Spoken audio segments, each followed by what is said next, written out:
If there was, one incident that got me thinking about getting into finance, this might be it. When I was in engineering, we were starting up a contract manufacturing operation in Singapore.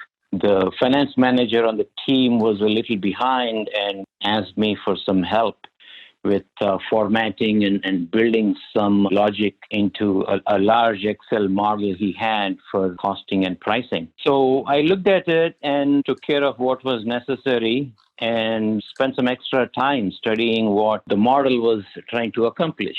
In the end, I remember thinking, if this is what they refer to as finance, then that's what I want to do.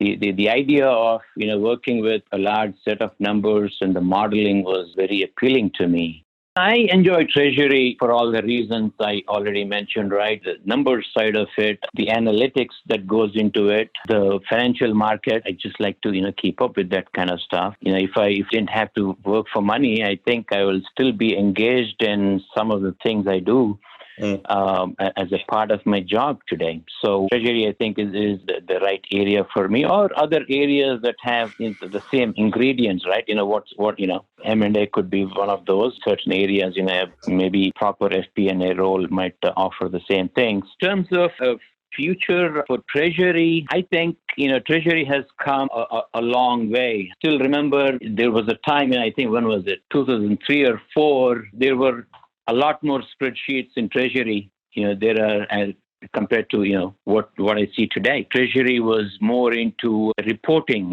as opposed to analyzing and forward looking. Today, there's a whole gamut of treasury workstations that are available. If deployed properly, today we have access to real-time data, much more so than in the past. There are numerous, dashboards that are available. I think treasurers have come a long way in terms of collaborating with the businesses. In the past, I think, it didn't exist as much. I think it's fair to say the businesses also looked at treasury as somebody looking at sitting in an ivory tower someplace and speaking some language they didn't quite comprehend. So there's a lot more collaboration today. Treasury is more real time, more forward looking. I think it's important to sign up for what might seem like difficult and risky projects especially early in their careers. They'll certainly teach them a lot. Don't be afraid to venture into the unknown and the unfamiliar. Be uncomfortable with status quo. Embrace change. I touched on networking. Networking with peers in the industry is always a good idea. And last but not least, choose your bosses wisely. Your first boss might have more impact on your career than anybody else. Even later in the career, make sure you work for somebody who's a visionary and who has the backbone and the ability to do the right thing and lets you do the right thing. Not, cut your losses and, walk away from your job. They cost more than you might think.